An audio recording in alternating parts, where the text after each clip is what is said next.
C'est que quand ils ont restauré le châssis, ils ont soulevé la coque, mais ils l'ont pas remis, quoi. Ils l'ont pas remis ou ils ont essayé de la remettre, ils ont fait n'importe quoi parce que tu as tout un système quand même qui est fait avec des sortes de rails, on dirait du rail à placo pour venir la fixer. Parce qu'en fait, vraiment, c'était fait pour pas coûter cher. Donc les méthodes de fixation, elles sont basiques, tu vois. On en parlera après, ouais.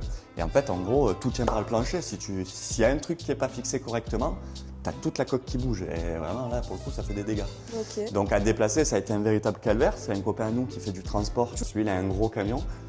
Plus du coup une dizaine de mètres. On s'est retrouvé avec 17 mètres de convoi.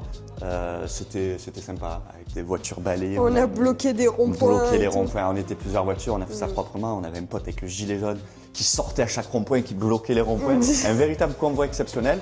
Bon, on ne devrait pas le dire, parce que normalement ça se fait plutôt sur un porte-char, ce genre de truc. Mais on ne pouvait pas, on n'a pas trouvé. Ça va qu'elle était à une demi-heure. Elle était qu'à une demi-heure de route d'ici. Bon, une demi-heure, c'est transformé en 2 heures quand tu roules à 30 km/h.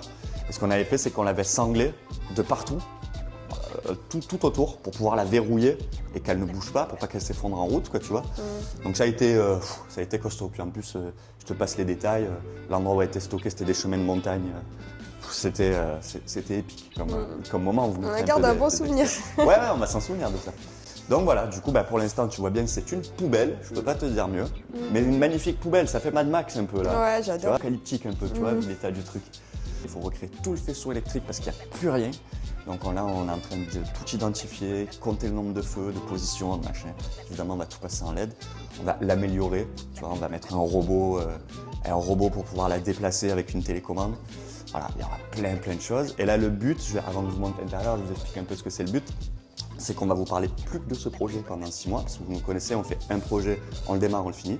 On ne va pas passer sur autre chose, c'est beaucoup trop compliqué de stopper le projet, de passer sur un camion. Tu as trop de réflexion, tu te rends compte, on va avoir besoin de faire fabriquer beaucoup de choses. Tout ça pour dire que c'est surtout de vous documenter le maximum possible sous format de vlog sur YouTube.